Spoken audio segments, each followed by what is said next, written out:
Hey everyone, I'm Jim and I'm here with 5 top tips for doing more with IoT during your hack. So your hack's underway, you've built something using an IoT device.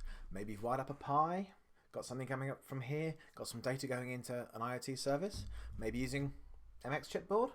Yeah, there's a whole lot of IoT devices you could be using. You've used them in your hack, you've got something built, and you've got data going to services such as Azure IoT Central or Azure IoT Hub. But what happens next? Maybe you've got your IoT Central dashboard, you're seeing data, but you want to do more with it. Well, this is all about 5 tips and tricks about how you can do more with that data. How you can take the data that you've got in IoT Central, IoT Hub, and do more with it. Tip 1. IoT data is just a series of events. Your device is gathering data, it's gathering telemetry, and it will send those events up to something. And rather than having to store that data yourself and process it offline, you can process that data on the fly. Now, all this comes down to the fact that a lot of the Azure architecture is based off the idea of event hubs. So when you have IoT data, it is a series of events that goes through a hub.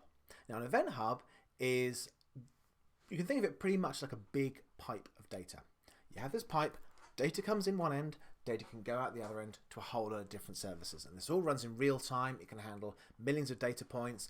It's secure, it's fast, it's powerful. And that runs a lot of the connected services that you'd have in an Azure application.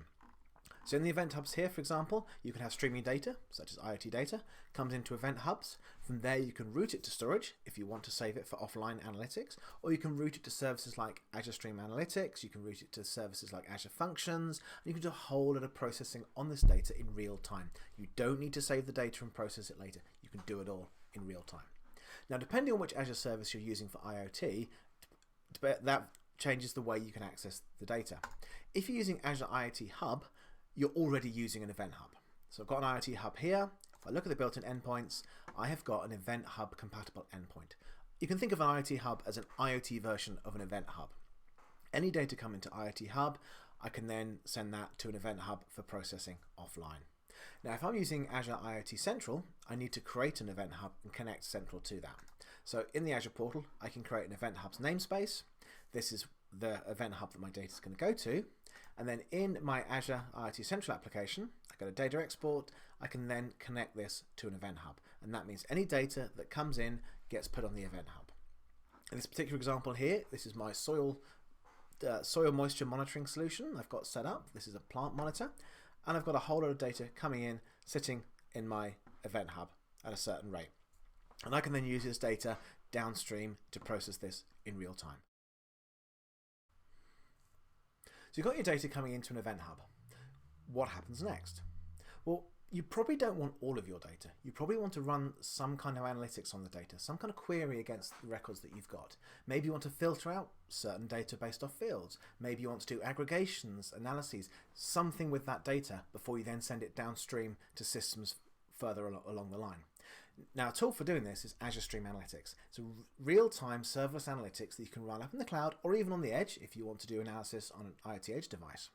And you can use Stream Analytics with a set of SQL-like queries to analyze the data in real time and then move it on to another system. So, for example, in my plant management system, I want to check the soil moisture, and if the soil moisture goes below a certain value, I want to indicate back to the user they need to water their plant. Now, I've got a whole load of values coming in from my plant. I'm measuring humidity, pressure, temperature, and soil moisture. This is IoT data. It feeds into IoT Central. IoT Central sends that to an event hub. I then want to send this downstream to do an analytics on the soil moisture. But I don't want to do this continuously. I want to look at like an average over a 1-minute window. And so I've got here in my Stream Analytics job a query. You'll see this is very much a SQL style query. I'm selecting the average values of my telemetry grouped by a 1-minute tumbling window. So this will take a minute's worth of data, get the average. Then take a minute's worth of data, get the average. So literally every minute this will be run against the last minute's worth of data, take the average, and then I'll send that further on. Now my input to this is my event hub. So this is wired up to my Azure Event Hub. I take data as it comes off the event hub and I run this query. Then the results of this query I've got connected to an Azure function. So this is how I can use Stream Analytics to do analysis over my data in real time. Tip 3. Use Azure Functions to process your IoT data. Now, Azure Functions are the Azure Serverless Compute capability. It's a service where you can build small blocks of code that get triggered by actions. These actions could be things like web requests, they can be triggers on databases, or they can be triggered either directly by event hubs or via stream analytics. Now, with the Azure Function, you can write code in C#, F#, Java, JavaScript, or Python, and you can use this code to analyze your IoT data. For example, with my soil moisture, I want to light a light if the plant needs to be watered.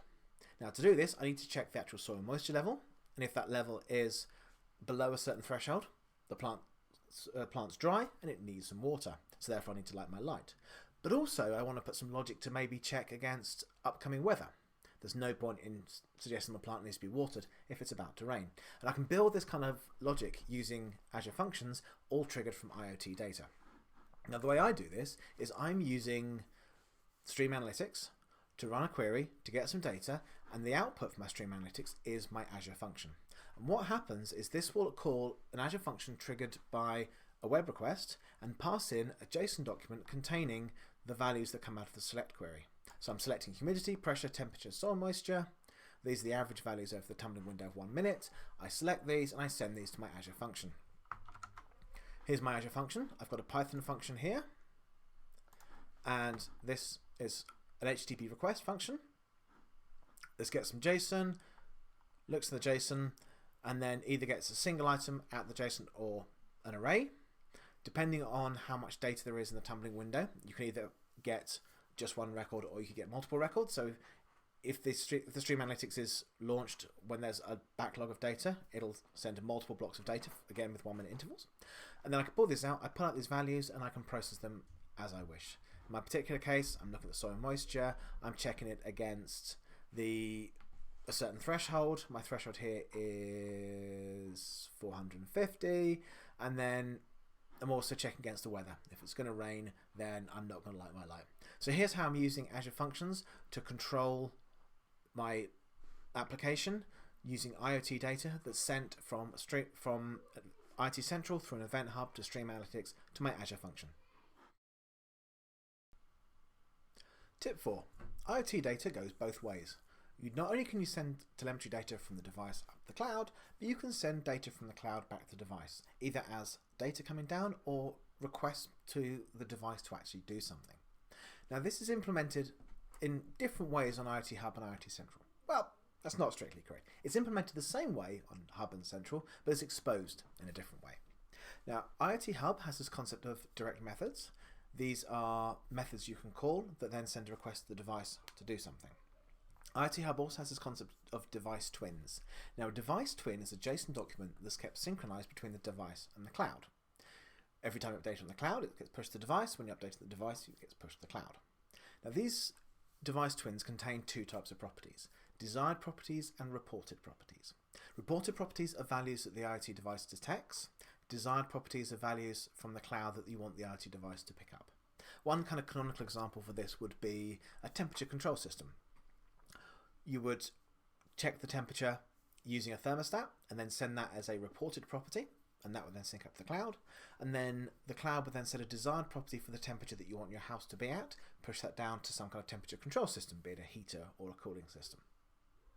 IoT Central implements these using commands and properties. A command is basically a wrapper around a direct method, and that is something that gets executed on the device. And a property is a value that gets synchronized between the device and the cloud. So taking a different example, I've got a busy light that I use in my office to indicate whether or not I'm busy or not. Now, for this, I have a light. Here's my light here. You'll notice currently this is switched off. I can change the color of this light using a command in Azure IoT Central. So I go into my central dashboard, choose Update Color. I type in a color. Let's go for purple, FF00FF. I will click Run. This will then send a command to the device. In this case, it's a Raspberry Pi Zero sitting in the back there, and this lights up the lights in a nice purple color. Now, this property then gets reported back up to the cloud, and you'll see my color here is set to FF00FF, my purple color. So what this means is when my device restarts, it can sync down the device twin, which is the under the hood way the property is stored, get this property value, and then light up in the right color. So if I turn my device off, restart it, it can download this value. Tip number 5. You can build out your IoT solution without code thanks to the power of logic apps. Logic apps are a no-code way to connect different triggers to logic to outputs through a whole host of different connectors. These can be triggered by things like web requests, they can be triggered by calendar connections, they can be triggered by emails. So many different things can start a logic app to happen. They then run a series of logic that you define using drag and drop coding, and then they connect to a number of different outputs to do a whole host of different things. So one example I've got here is I have wired up a web request to running a command on my IoT Central application. I've given it the application ID of my application, I've told it which device I want to send the command to, I've told it the command to run and the data. So now when this HTTP request is received, when a post is made to here, it'll then execute code to change the color of my light. And this is all done without me writing any code. Now this in itself seems fairly simple, but I could then use this to build a more advanced solution. So here, for example, I've got a connector to my Office 365 calendar. When an event is coming up, it'll trigger 2 paths inside my logic app. One will start a delay until the event starts, and that will set my light to red. The other will delay till my event finishes and set my light to green. And that way, using this logic app, I can have my light automatically go to red when a meeting is about to start and then go to green when this is finished. All this without me writing any code. So there you go. Those are my 5 top tips for doing more with IoT during your hack. Follow the link on screen now for a whole lot of documentation to help you get started using all these technologies, and happy hacking!